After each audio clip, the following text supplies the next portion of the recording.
datang. Namun yang tak terduga baginya, kucing oranye sepertinya enggan meninggalkan tempat sementara ini.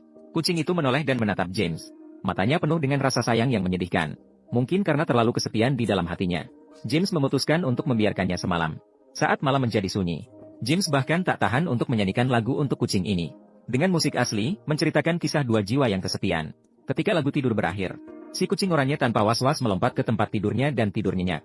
Keesokan harinya pagi-pagi, James mulai mengetuk pintu rumah-rumah sambil membawa kucing kecil tersebut. Namun sayangnya, tidak ada yang mengklaim kucing oranye yang lucu ini. James akhirnya melepaskan kucing itu di tempat asalnya. Sebenarnya dia sudah mulai curiga bahwa kucing itu mungkin kucing liar. Awalnya dia merasa iba. Namun kekejaman realitas membuatnya harus menghadapi kenyataan. Dia sendiri sulit untuk menghidupi dirinya sendiri. Lagi pula, dari mana dia bisa memiliki energi untuk merawat kucing? Namun takdir mereka belum berakhir. Setelah mengantarkan kucing pergi, James pergi ke pinggir jalan untuk bernyanyi. Namun pekerjaannya hari ini sangat tidak lancar. Dia baru saja membuka stand dagangnya ketika diusir oleh petugas keamanan tanpa belas kasihan. Malam pun tiba. Ketika dia kembali ke rumah dengan tubuh yang lelah, dia secara tak terduga menemukan kucing oranye itu duduk di depan pintu rumahnya. Saat dia mendekat, dia menyadari bahwa kucing kecil itu terluka. Dia segera melepas pakaiannya, mengangkat kucing kecil dengan hati-hati. Namun karena tidak menemukan pemilik kucing, dia akhirnya meminta bantuan gadis tetangga.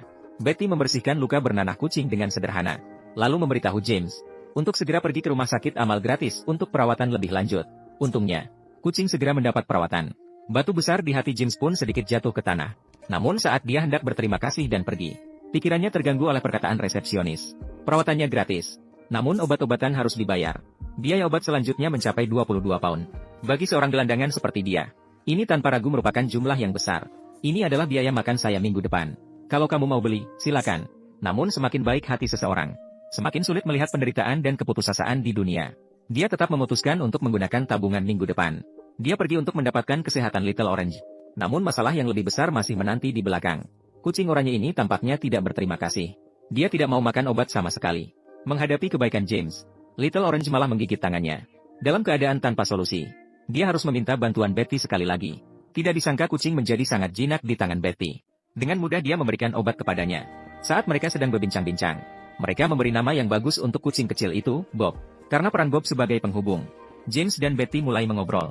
Betty memberitahu James, ada banyak pecandu di komunitas ini. Dan yang paling dibencinya seumur hidup adalah obat-obatan jahat itu. Ketika ditanya tentang keadaan James mengatakan bahwa dia adalah musisi independen tanpa kontrak dengan agen. Dan dia mengatakan demikian hanya karena tidak ingin membuat Betty membencinya. James sebenarnya adalah seorang penyanyi jalanan. Dia juga seorang pecandu yang telah jatuh lama.